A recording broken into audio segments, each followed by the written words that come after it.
Hello everyone, this is AJ and welcome back to the channel, AJ's Movie Place. Got a new review for you today, and that being Venom, Let There Be Carnage. Let's talk about the film.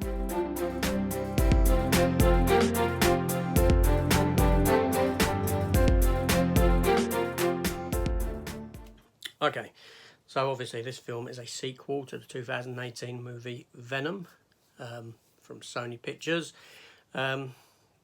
collaborated with Marvel. They've helped out a little bit on the film, obviously.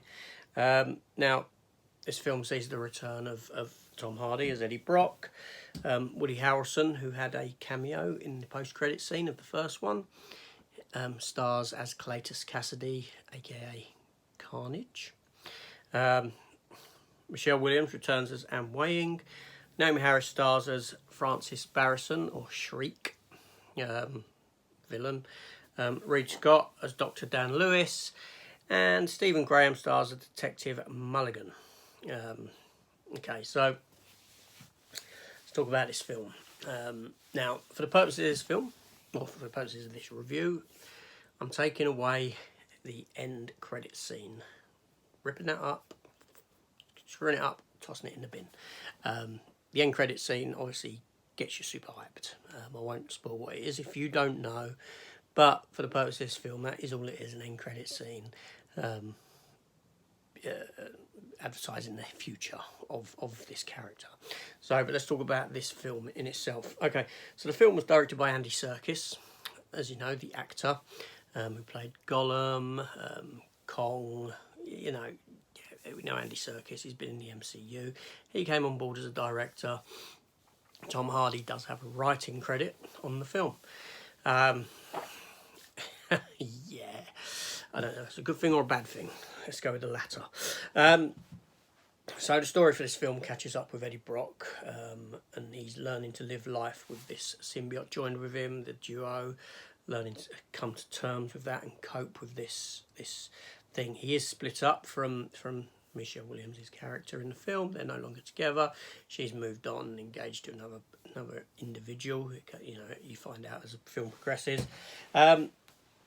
And Eddie, obviously, he's gone to interview Cletus Cassidy, as we see at the end of the first film.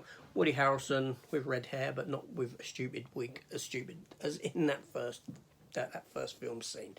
I don't really want to spoil the narrative of the film because, okay, the story of the film is basically, it's an origin story for Carnage. The whole film is an origin story for Carnage, pretty much. And I don't want to. I'm not going to spoil the narrative. Let's go on what I thought of the film. Come on. I can't spoil the narrative because there isn't one. Okay, the film's 90 minutes long. That's a concern. It is too short. I found that the story is very lacking. It felt like there was a subplot, a much needed subplot that wasn't there. Something needed to be there. The film is essentially Eddie Brock visiting Venom, visiting Cletus Cassidy. They have a little bit of a tussle. Cletus Cassidy gets infected with a drop of the Venom symbiote. It turns him into Carnage. Carnage escapes prison. They have to stop They have to stop Carnage. That's about as far as the film goes with story. That is it. There's a subplot where, obviously with Eddie Brock coming to terms with Venom and all this sort of thing.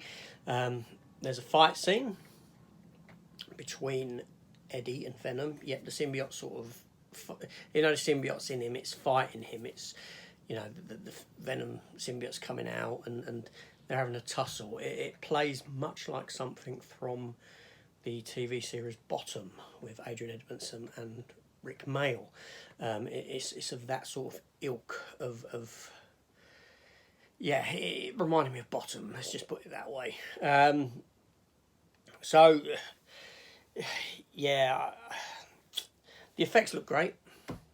The relationship between Eddie and Venom himself, that's fantastic, a joy to watch. I don't particularly like Venom's voice, but there you go. But there's some humorous moments within the film. But ultimately, it's this narrative, this story. The story is poor in this film. It is really bad. It's just a series of events, it's occurrences that happen. Now, it does fall into the territory of superhero sequels of the past. Now, if you go back a couple of decades, if you think of Superman 2, if you think of Spider-Man 2, all right, there was this trope within superhero films where in a sequel they would do this story where the hero loses his power and ultimately has to regain that power to fight the bad person. This film is of no exception. This film does exactly that. There's a slight twist on it because you've got two characters. You've got the joining of Eddie and Venom. And after this comical fight that they have, they split. Venom goes his own separate way, joining on to other individuals, and Eddie's left without the Venom symbiote. Now, Eddie's happy about this. Venom's not very happy about it.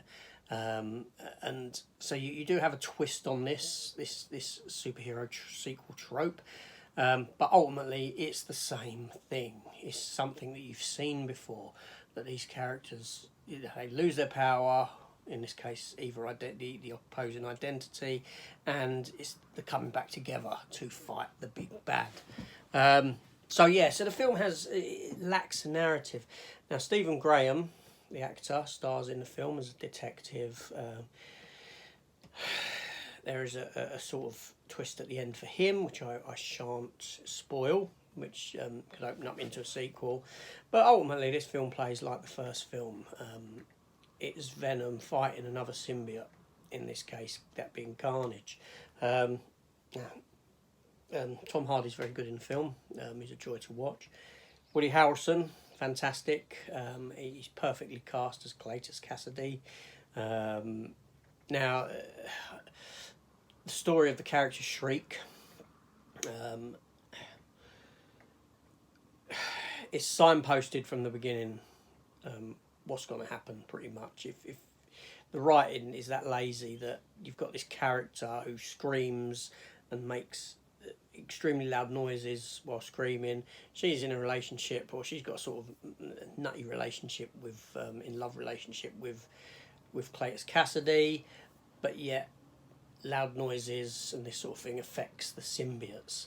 So you can see where this is going to go towards the end of the film, and part of the downfall of the symbiote towards the end of the film, because it's there at the beginning. It's, you know what I mean, you're not going to have a character that's got the ability to do this, and it's not going to be used in the downfall of the character at the end, even though that they're there together and both nutty and happy to kill people and all this sort of stuff.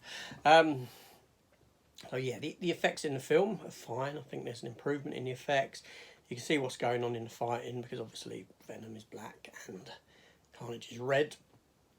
So the mishmash of symbiote is different. Black on black symbiote fighting. So it's just a mishmash of movement and shapes and all this sort of thing. I thought Carnage was handled very well. I thought the look of Carnage was very Mark Bagley style, who if you take a look at this here, I'll take a look. There's, the shape of the Carnage head in comparison to Venom is somewhat different, and I felt that they captured this very well within the film.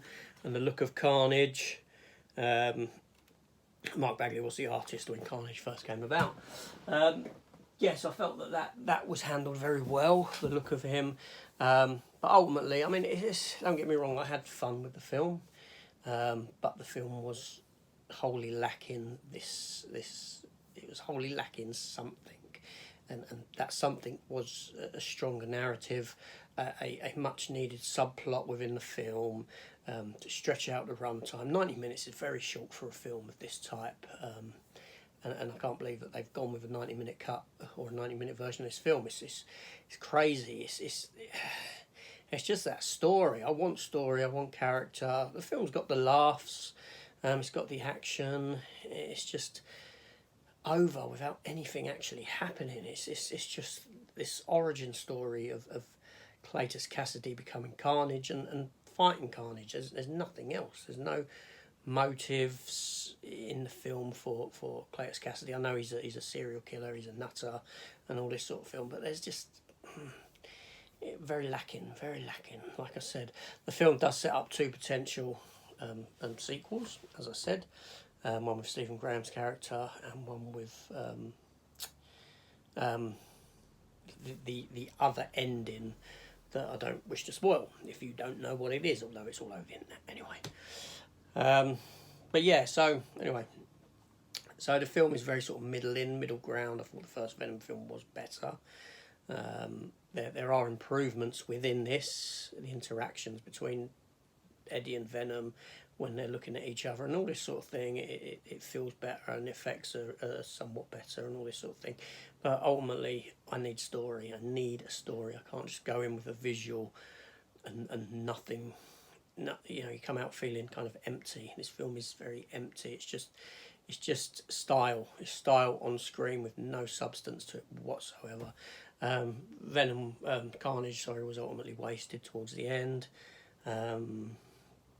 You know, he should have had far more as a villain. There should have been far more done with him, and that his presence should have been scary and more of a threat and a larger threat and this sort of thing.